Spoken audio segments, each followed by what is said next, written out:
Year wise martial retired اعجاز ملک صاحب نے بھی ہمیں جوائن کیا ہے، میں انہیں بھی شامل گفتگو کرنا چاہوں گا۔ اعجاز ملک صاحب،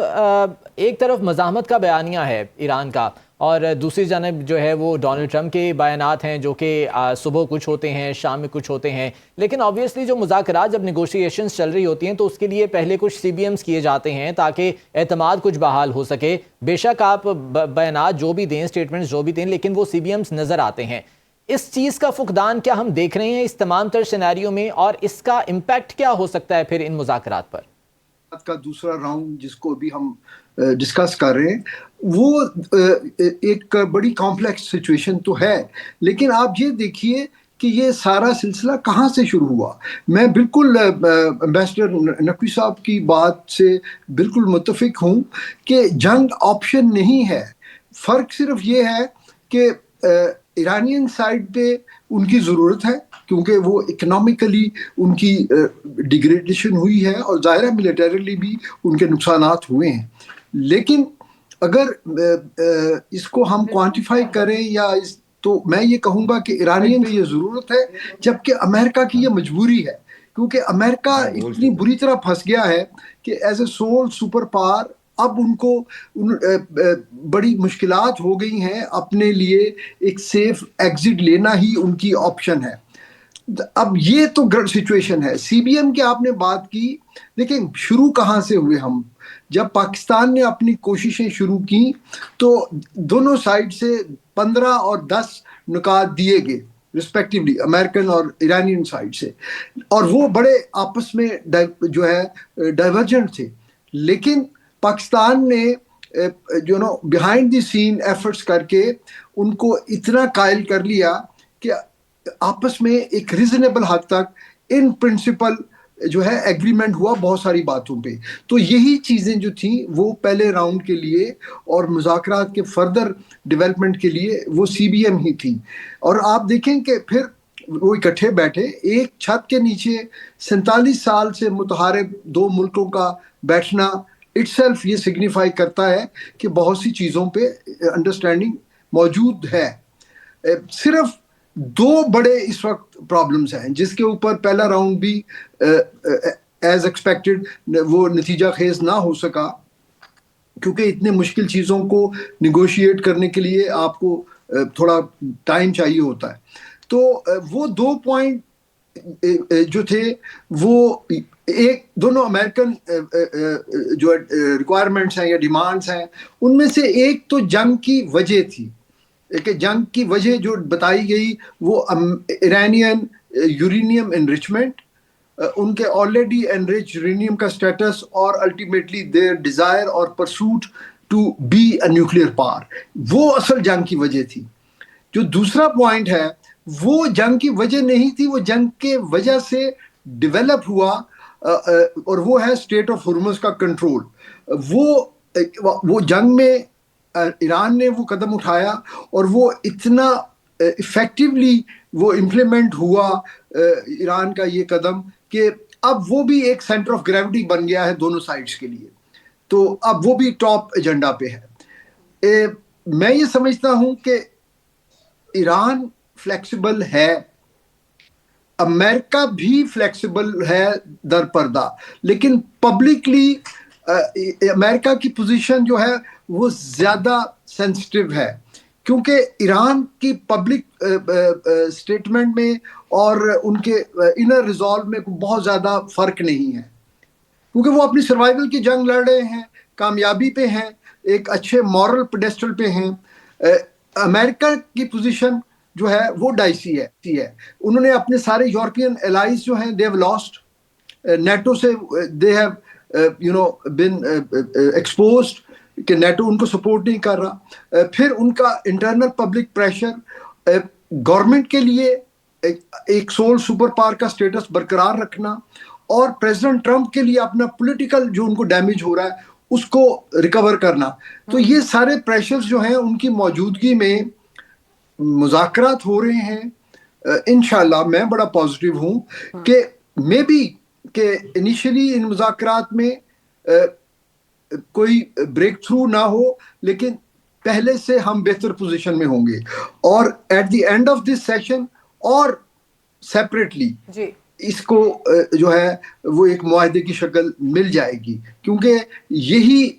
دونوں ممالک کے لیے اچھا ہے اور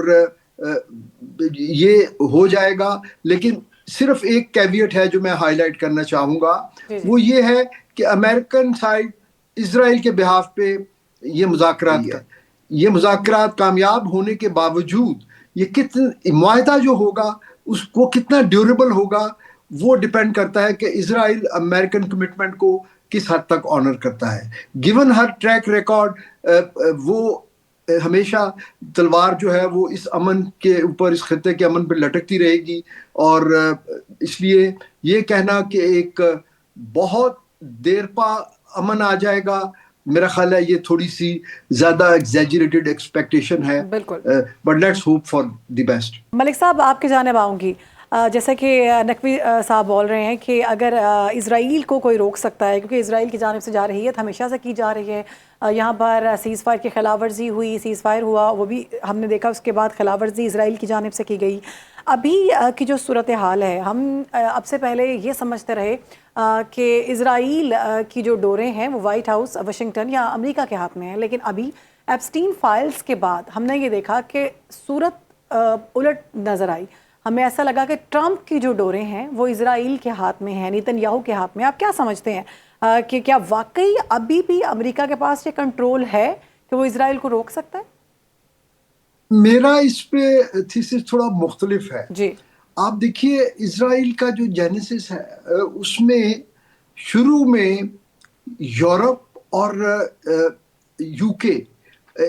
وہ تھے جنہوں نے یہ اس ملک کو کریٹ کیا، اور زیادہ تر یورپین جوز جو ہیں وہ یہاں پہ لا کے بسائے گئے، اور یہ امریکن انوالومنٹ اور امریکن بیکنگ جو ہے اسرائیل کے لیے، یہ نسبتاً ایک ریسنٹ فینومینا ہے، اور اس کی وجہ یہ ہے کہ جیسے جیسے امریکہ کا سول سپر پاور سٹیٹس بڑھا، اسی طرح امریکہ کے اندر باوجود اس کے کہ جوز کی آبادی کم ہے، لیکن ان کا انفلوئنس بلکہ کنٹرول جو ہے کچھ وائٹل چیزوں پہ بتدریج بڑھتا چلا گیا۔ جیسے جو فائنینشیل مارکیٹ ہے امریکہ کی، اس کو جوز کنٹرول کرتے ہیں۔ میڈیا جو دوسرا پلر ہے گلوبل کنٹرول کا، اس کو وہ کنٹرول کرتے ہیں۔ تو یہ جو ایک ایکویشن ہے، یہ بڑی ڈائسی ہے کہنا کہ who controls whom۔ کبھی یہ تاثر ملتا ہے کہ امریکہ یا وائٹ ہاؤس جو ہے وہ اسرائیل کو کنٹرول کرتا ہے، اور اسرائیل ایک اسٹیٹ ہے امریکہ کی جس کو وہ پروٹیکٹ کرتا ہے، پروموٹ کرتا ہے، اور اسی کے گرد پوری ایک سیکیورٹی پیراڈائم انہوں نے مڈل ایسٹ کی بلڈ کی ہوئی ہے۔ لیکن